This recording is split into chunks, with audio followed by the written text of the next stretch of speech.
안녕하세요. 네, 지금부터 법인조정 동영상 교육을 시작하겠습니다. 법인조정 동영상 교육은 먼저 개정세법, 개정세법을 간단히 보고 그 다음에 정기분 재무제표에서 놓치기 쉬운 사항들 한번 체킹해보고 그 다음에 단기분에서 이제 결산 전에 체킹해야 될 것들을 이제 보면 이제 수정결산을 들어갈 수 있습니다. 수정결산 후에 이제 자동결산 할 거고 자동결산이 끝나면 이제 그때서야 이제 법인조정 가능하니까 법인조정을 마지막으로 이렇게 해서 동영상 교육을 진행하도록 하겠습니다. 먼저 이제 우리가 이제 개정세법을 볼 건데 개정세법은 많은 것들이 뭐 기재가 되어 있지만 중요한 내용 위주로 해서 요약해서 보도록 하겠습니다. 먼저 이제 법인세율 중간세율 구간 신설입니다.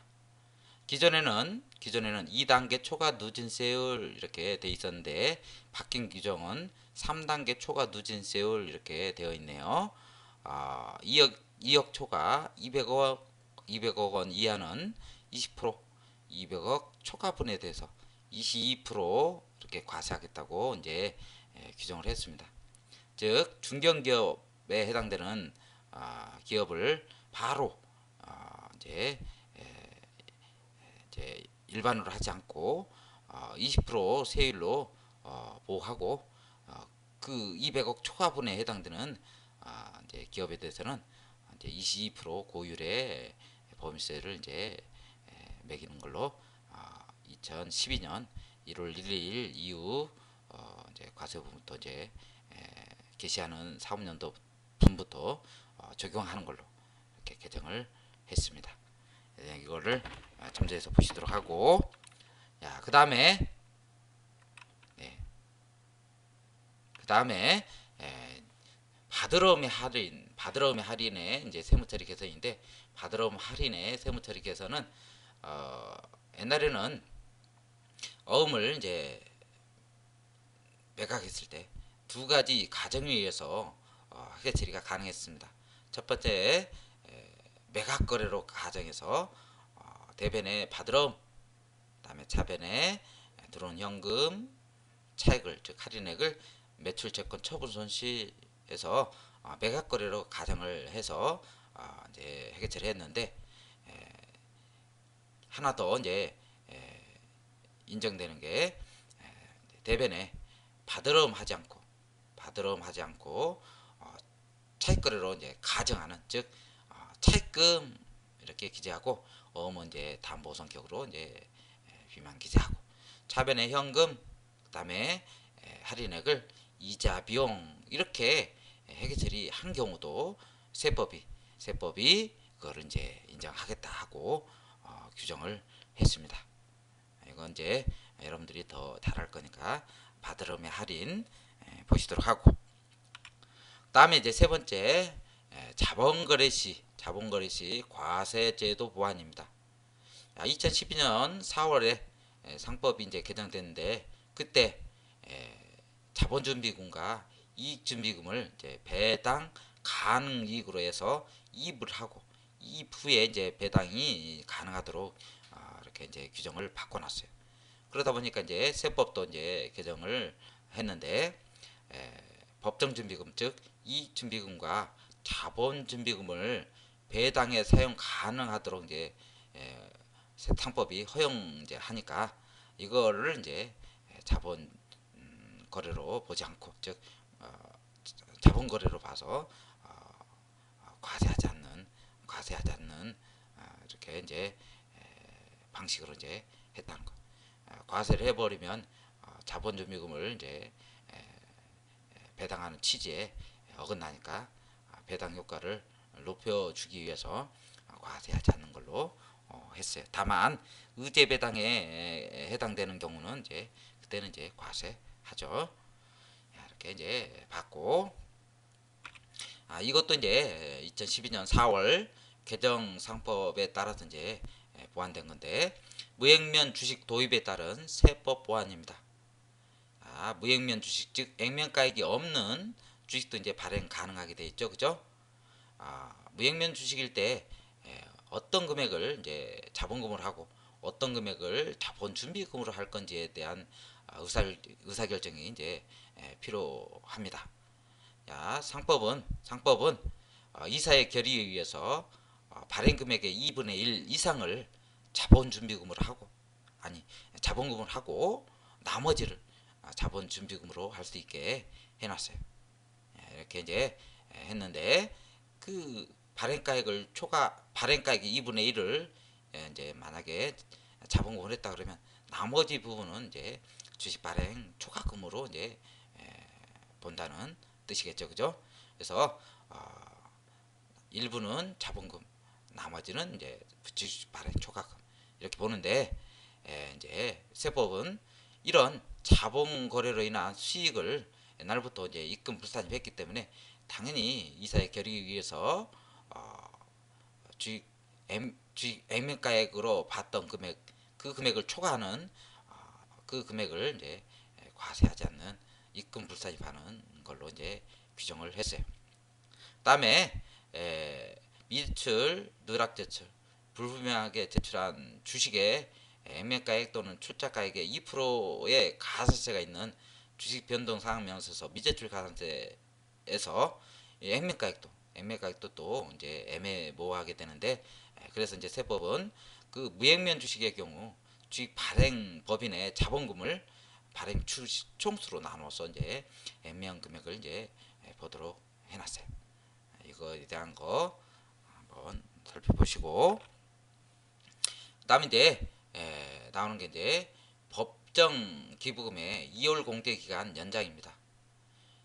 법정 기부금 옛날에는 1년간 2월 공제했었는데 바뀐 규정은 3년간 2월 공제 가능하도록 해놨네요. 기부금은 좋은 일에 쓴 거죠. 기부 문화 확산 차원에서 옛날에 한도 초과액을 당연도 한도 미달액 범위 내에서 지정 기부금 같은 경우는 5년 동안 이제 2월 송금 산입했고 법정 같은 경우는 1년 동안 이렇게 이제 송금 산입해서 이제 소득을 줄이는 그런 효과를 보게 했는데 바뀐 규정은 법정 같은 경우 1년에서 3년 동안 1년에서 이제 3년 동안으로 규정을 바꿔서 좋은 일을 계속해라 하고 이제 규정을 바꿔놨어요. 또 보시고 25번 노인 여가 복지시설을 지정 기부금 단체에 포함 이렇게 해놨는데 이거는 옛날에 경로당이나 노인교실에 대해서 이제 기부금으로 이제 보지 않았던 이 단체에 대해서 기부금 단체로 이제 보지 않았던 것을 이제 기부금 단체로 봐서 지정 기부금으로 이제 인정하는 걸로 규정을 바꿨어요. 요새 노인 문제 심각하죠? 일찍 퇴직해서 할 일 없습니다. 경로당 가서 이제 바둑 장기 두고 있어요. 이런 분들 좀 지원해 보고자 해서 좀 삶의 질을 좀 향상시키게 뭐 많은 단체들이 이제 관심을 갖게끔 하기 위해서 이제 지정 기부금 단체로 이제 지정을 했다는 거. 그다음에 이제 계산서 불성실 가산세 강화하는데 우리 계산서 불성실 가산세는 계산서의 미발급, 부실기재 또는 학회폐 미제출, 부실기재 그 금액의 1%의 가산세를 이제 냈었는데 개정사항은 가산세 대상을 이제 가공 및 위장 계산서 수수 이 항목을 넣었어요. 하도 이제 가공 거래가 많으니까 이 항목을 넣었습니다. 그리고 가산세율도 계산서 미발급하고 그다음에 가공 및 위장 수수에 대한 그 공가액의 2%의 가산세를 이제 내고 나머지는 1%의 가산세를 이제 낼 수 있게 규정을 바꿔놨다는 거. 그다음에 이제 주주 등 명세서 및 주식 등 변동 상황 명세서 작성 기준 개선 이렇게 해놨어요. 이제 주식 등 변동 상황 명세서를 이제 우리가 자주 작성하게 되는데 옛날에는 그 주주 명부를 기준으로 이제 해서 거기에 나온 주주를 이제 가지고 이제 변동 상황 명세서를 작성했는데 바뀐 규정은 실제 소유자 실질 기준으로 바꿨어요. 실제 소유자를 기준으로 이제 작성을 하래요. 보시고 다음에 이제 소액 광고 선전비의 범위 확대인데 우리 이제 길거리를 가다 보면 뭐 물품을 나눠주는 사람들 많이 보죠. 이렇게 나눠주는 것을 이제 세법은 광고 선전비로 이제 많이 볼 수 있게끔 해놨어요. 나눠주는 물건의 건당 금액이 옛날에는 5,000원 이하일 때는 이제 무조건 이제 광고 선전비로 보고 이 건당 금액이 이제 5,000원 이하에서 바뀐 규정은 10,000원 이하일 때, 10,000원 이하일 때 전에 광고 선전비로 보도록 해놨어요. 건당입니다. 건당 그 금액이 물건 금액이 10,000원 이하, 즉 뭐 나눠주는 부채, 컵 이런 것 등이 이제 10,000원 이하면 그런 것들을 다 광고 선전비로 보겠대요. 접대비로 보지 않고 광고 선전비로 보겠대요. 1인당 연 3만원 이내, 3만원 이내에서 이제 보겠다는 겁니다. 그래서 이제 이것도 보시도록 하고,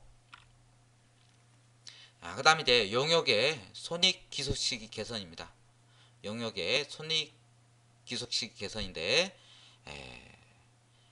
우리 그 건설 도급에 있어서 수익 인식 방법이 원칙은 이제 진행 기준이고 외적으로 이제 완성 기준을 즉 인도 기준을 이제 허용했었는데 옛날에는 작업 진행률을 계산할 수 없거나 1년 미만일 때 이제 어쩔 수 없이 이제 뭐 인도 기준 하나, 진행 기준 하나 똑같기 때문에 뭐 그거를 인도 기준 허용했어요. 계산만 복잡하고 하니까. 그래서 이제 그런 경우 진행 기준 쓰지 않고 인도 기준을 허용했는데 하나 더 추가했네요. 기업의 기준에 따라서 인도 기준으로 이제 계상했을 때 그때 이제 회계 기준 이제 수용하는 차원에서 인도 기준을 이제 허용하는 걸로 바뀌었죠. 그 다음에 당좌 대출 인하입니다. 당좌 대출 이자율 이게 이제 8.5%에서 6.9%로 인하된 거니까 우리 그 가중 평균 차입 이자 저기 우리 그 가지금 인정이자 계산할 때 이 금액 이 이율을 사용할 수 있도록 해주시면 되겠어요. 이게 지금 순서가 좀 왔다 갔다 하죠. 교재하고 지금 왔다 갔다 하지만 잘 찾아서 이 화면 보시고 하시면 될 것 같아요. 번호가 지금 왔다 갔다 이제 뒤집박치게 됐네요. 그래도 이제 화면을 보시고 계속 따라 보시면 될 것 같습니다. 퇴직급여 충당금 누적 한도 확대입니다. 퇴직급여 충당금을 우리는 추계액의 20% 이렇게 이제 할 수 있게끔 해놨는데 옛날에는 일시퇴직 기준에 25%, 그 다음에 이제 1년씩 해서 이제 5% 인하하는 걸로 이제 규정을 바꿨고 그 대상 기준도 대상 금액도 일시퇴직 기준과 그 다음에 근로자 퇴직급여 보장법에 의한 보험 수적 가정에 의한 기준 금액 중 큰 금액, 즉 선택적으로 적용하라는 거죠. 뭐 계산 복잡하면 쓰지 않고 계산하지 않고 한 기준, 즉 뭐 일시퇴직 기준에 의해서 계산할 수 있는 그런 조항이죠. 그 금액의 큰 금액의 20%, 내년도 15%, 그래서 2016년도면 0%가 돼서 대충을 인정 안 하는 걸로 이렇게 이제 규정이 바뀌었어요. 대충 규정 인정 안 하고 연금 가입을 유도하기 위한 제도이기도 하죠. 그 다음에 이제 농어민으로부터 제약 구입 시 접대비의 적격 증빙 서류의 이제 수치 제외인데 우리 접대비에서 적격 증빙 즉 10,000원 초과 건당 부가세를 포함한 금액이 10,000원 초과하면 반드시 적격 증빙을 수치해야죠.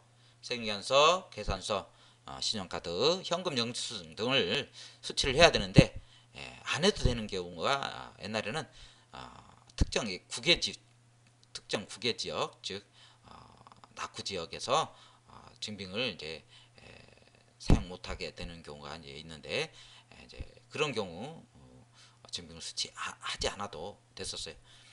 이제 바뀐 규정은 농어민으로부터 이제 접대 목적의 제하 구입 시 이제 송금 명세서만 작성해서 제출하면 이 경우도 증빙을 수치 안에도 이제 인정을 해주겠대요. 그래서 이것도 이제 참조해서 보시도록 하고, 이렇게 해서 이제 개정 세법을 다 받고 조금 쉬었다가 우리 그 정기본에서 봐야 될 몇 가지 사항들을 보도록 하겠습니다.